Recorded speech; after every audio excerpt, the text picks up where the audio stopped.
Hello and welcome to the Wise Money Guys radio show. I'm your co-host John Scambray, and I'm here with my partner Giuseppe Visconti. We are certified portfolio managers that specialize in helping people who are retired or about to retire manage their money.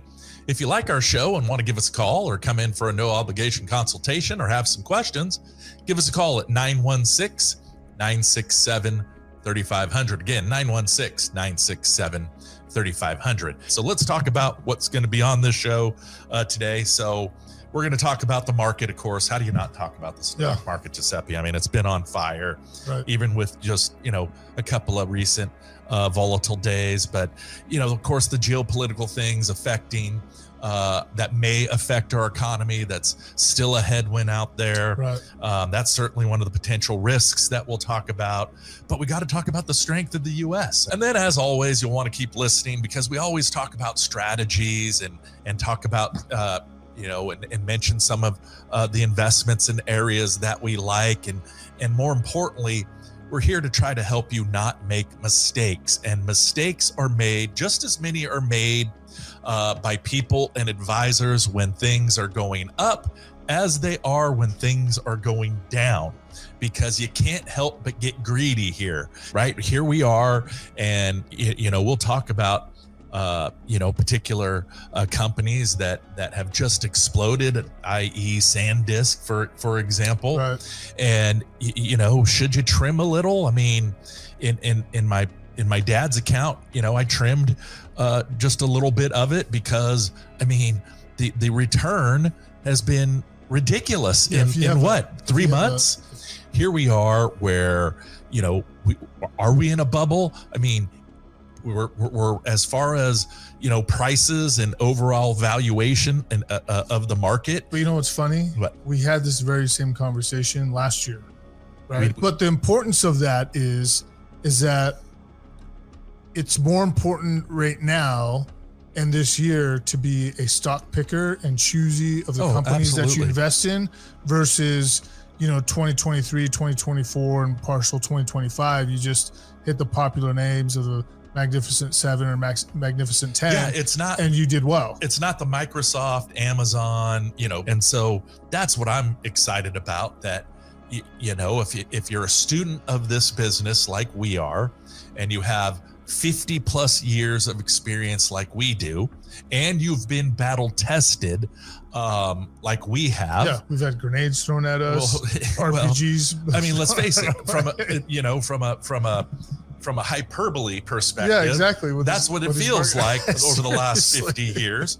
And quite frankly, that's the type of person that should be watching your hundreds of thousands to millions of dollars and be responsible for how you do so that you can live your life and have a great retirement without worries. We got to talk about the U.S. economy. I mean, it's certainly stronger than I think most anticipated, despite oil prices going to 100 and breaking through that magic, or scary number of $100 per barrel. I mean, we continue to see strength in earnings, and the guest was talking about the two previous big bubbles, which were obviously the dot-com bubble 2008 and then the financial crisis and the bubble in the housing market. And the big difference that I see between those bubbles and this bubble, and how he was defining a bubble, was basically the overall valuations of the stock market based on or as a percentage of GDP. And the difference between market cap to GDP. Right. The difference between this one and those previous two is earnings growth. And the most fundamental, facts of all that, at least the ones that matter, is a company's revenue and profits through increased earnings growing.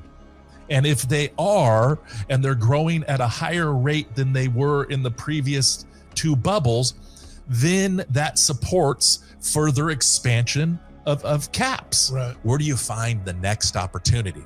Where do you find the next, and best, income source with the least amount of risk that you can get? Or growth rate. And where do you put more risk on and where do you take risk off? Well, that is our specialty. That's what we do for our clients. And then quantitatively, it's saying, okay, if we're creating our own custom portfolios, is it actually doing a better job than if we just put it in ABC mutual fund or Vanguard model or whatever, or just put it in an S&P 500 fund?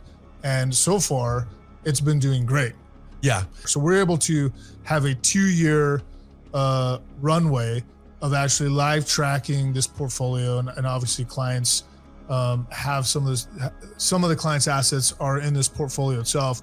But over 2 years, the cumulative gain from S&P 500 was 36% of what we presented in our last workshop a couple weeks ago.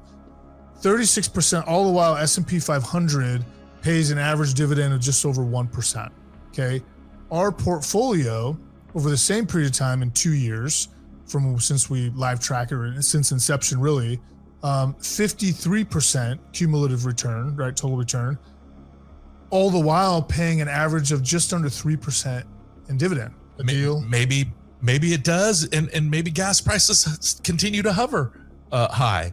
Maybe because oil doesn't go back down to as low as it was. Well, I think that'll stress if oil continues to stay high as it is. Nuclear is the only green energy where, it creates megawatts of power and can power millions and millions of homes and businesses. And in fact, you want to talk about where, energy production is expanding.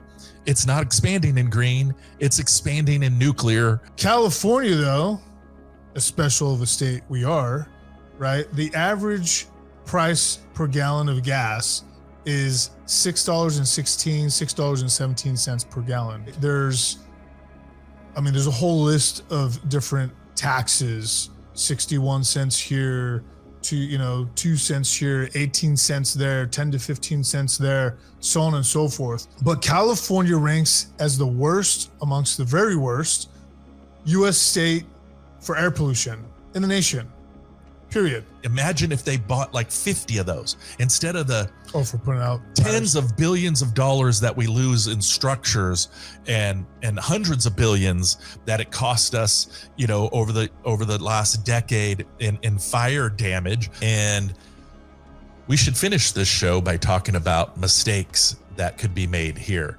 One of the big mistakes is sitting on the sidelines, of course. Jumping on a high-speed train when it's already at peak speed. Yes. Right?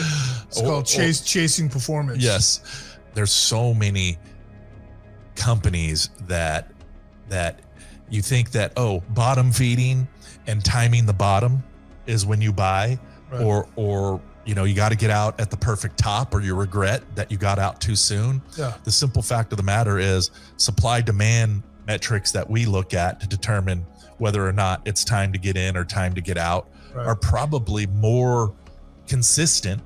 We want to help you quantify goals and objectives and what if scenarios and put numbers to those. And then your portfolio is designed custom around those goals and objectives of yours, not ours, right, not what's in our best interest, what's in your best interest. And then we have a document and a process to measure success, at least annually, but we meet with our clients more than annually. Well, I hope you enjoyed listening to the Wise Money Guys, and come back and give us a listen next weekend. Have a great weekend. Bye all.